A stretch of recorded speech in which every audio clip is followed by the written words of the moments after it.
Truth reveals itself in layers, peeling back when you're not looking for it.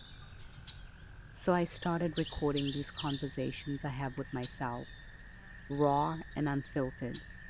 The scenario may change, but the journey is within. Some days it's profound, some days it's just me working through the mess. Either way, it's real. I never meant to become a philosopher of the ordinary. The day started like any other. Tea too hot, schedule too tight. When I first truly saw that balance scale. You know, the one from the courtroom dramas? Two suspended plates, waiting to measure worth against worth. I had been placing my ambitions on one side, watching relationships tip on the other. That was before the world stopped for me, before the call came, the kind that divides your life into before and after. For days, I didn't leave my room. Food appeared and disappeared, brought by people whose faces I barely registered. And in that darkness, something happened. Clarity arrived, uninvited but necessary. I realized we weren't the goals we chase or the possessions we gather. We're the space we create for others, the time we give, the connections we nurture.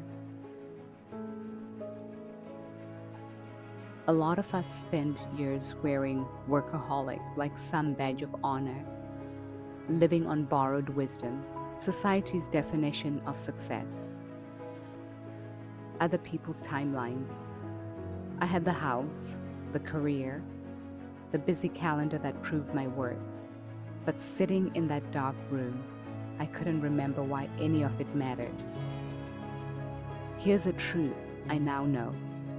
For everything you say yes to, you're saying no to something else.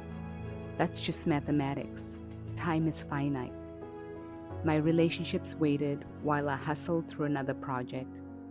My children grew inches taller whilst I was trying to survive, packing lunches, paying bills, collapsing in exhaustion, never pausing to marvel at how they saw the world. My partner watched me hurry through conversations, my mind already racing to the next achievement. When I chose to check off one more task at the end of a grueling day, I was choosing not to witness my children's quiet breathing when sleeping or memorize each detail of their beautiful faces. The illusion is powerful that those we love will always be there when we're finally ready to give them our attention, that the picture we see today will remain unchanged, patient, waiting for us to notice it properly. But living things have a timeline we can't control. They aren't renovations to be scheduled at convenience. They aren't shows waiting in a queue. After those dark months, I emerged different. Not better, just clearer about the things that belong on each side of my scale. I created a system, simple but ruthless in its honesty. Before any commitment, I visualized that scale. I placed the opportunity on one side and what it will cost me in relationships, in presence, in peace on the other. Then I asked myself, and then what weighs more? The answer isn't always relationships. Sometimes the work genuinely matters more. In that moment, I've missed gatherings to complete work that I felt essential to my purpose. But I've also missed deadlines to sit with friends in crisis. I make these decisions with my eyes wide open now, understanding the weight on both sides. In an uncertain world, drowning in fear, what carries us through aren't our accomplishments, but the people who remind us of goodness, the ones who show up, not just stop by, the ones who create space for our true selves to emerge. I've learned that self-care isn't always retreat. Sometimes it's reaching towards those who feed your soul. Loneliness isn't self-care. It's isolation masquerading as independence. We need others to feel seen, to belong, to remember who we are beneath our carefully constructed identities. So I've built my tribe deliberately. I've identified who lifts me when I'm low, who listens when I need to empty my heart, who makes me laugh until my sides ache.